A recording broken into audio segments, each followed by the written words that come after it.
In business history, most failures end quietly. But sometimes, a failure hides something far more valuable than success.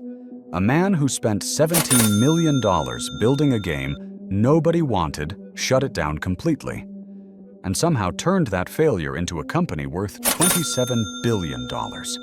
Not by getting lucky, not by starting over from scratch, but by knowing when to quit, and more importantly, what to keep. It's a story about attention, honesty, and knowing when to let go.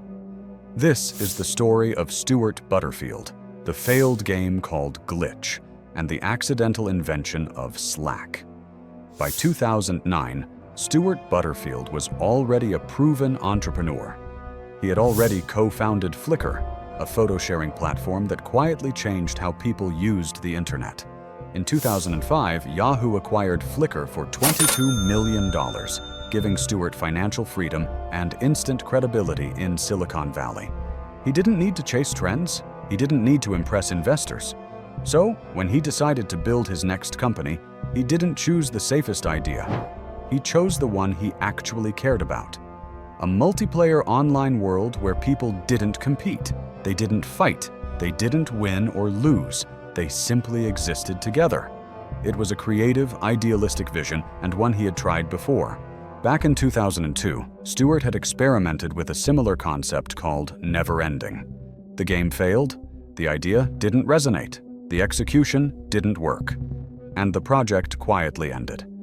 But inside that failure was one feature people actually used: a simple photo sharing system. That feature eventually became Flickr. Now, years later, Stewart believed history could repeat itself, but this time, the game itself would succeed. Armed with money from Flickr and backing from top-tier investors, Stewart reunited much of his old team and committed fully to his dream. The project was called Glitch. Glitch wasn't designed to be mainstream. It was whimsical, cooperative, and intentionally strange. Players explored a colorful, hand-drawn world. They helped each other. They performed tasks together. There were no enemies to defeat, no scores to chase. In theory, it was refreshing. In reality, it was confusing. When Glitch launched in 2011, it didn't explode, and it didn't crash either. It attracted a small but passionate community that genuinely loved it. But outside that group, the response was brutal. Most new players quit within 5 minutes. That single metric told the real story. Stewart and his team tried everything. They redesigned onboarding to make the game easier to understand. They overhauled the player experience. They added new mechanics and features. They experimented with marketing and messaging.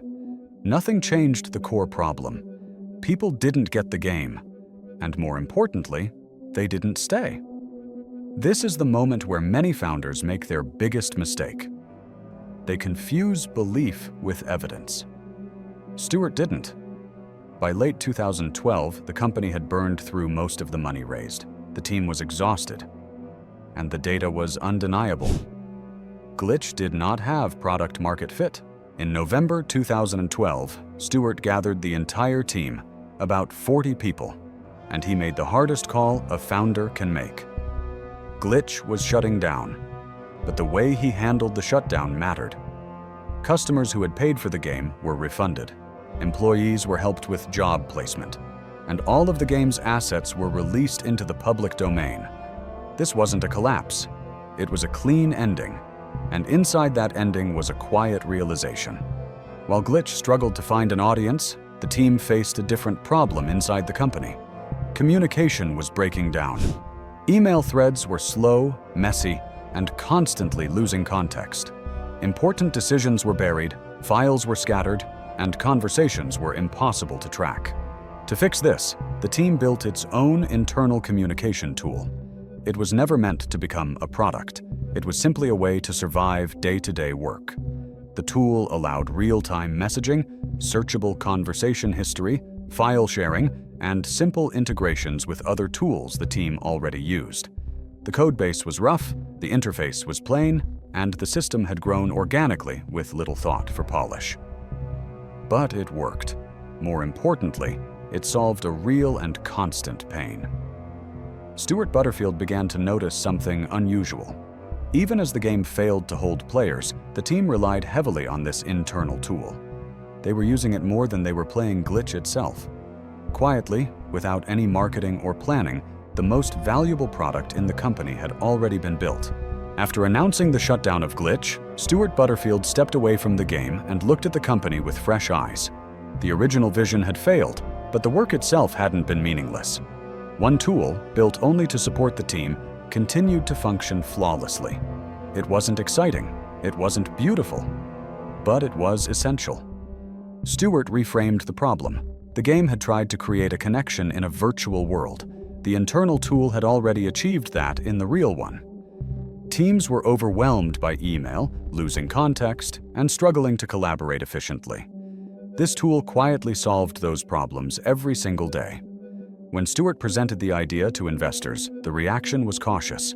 They had just watched $17 million disappear into a failed product. Pivoting again seemed risky, but Stewart didn't sell a dream. He presented evidence. The team depended on the tool. Productivity improved. Communication became clearer. One investor made the turning point clear. He wasn't invested in the game, but in the founder. With $5 million left and a team reduced to 8, the company made a final decision. The future would not be a game. It would be communication. With a small team and limited capital, the company entered its final phase.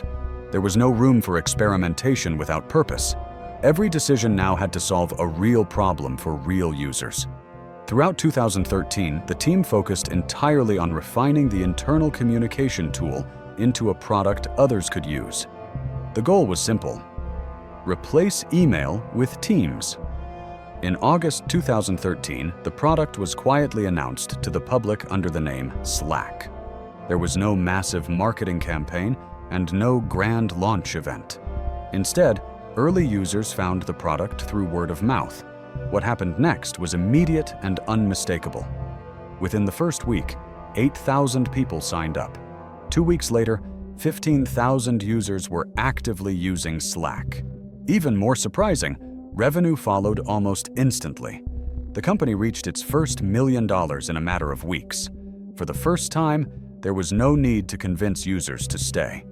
Slack solved a problem people already hated: email overload, lost context, and inefficient communication. 6 months later, the company raised $120 million at a $1 billion valuation. The search for product-market fit was over. The company had finally found what the market had been waiting for. In 2019, Slack went public at $19 billion.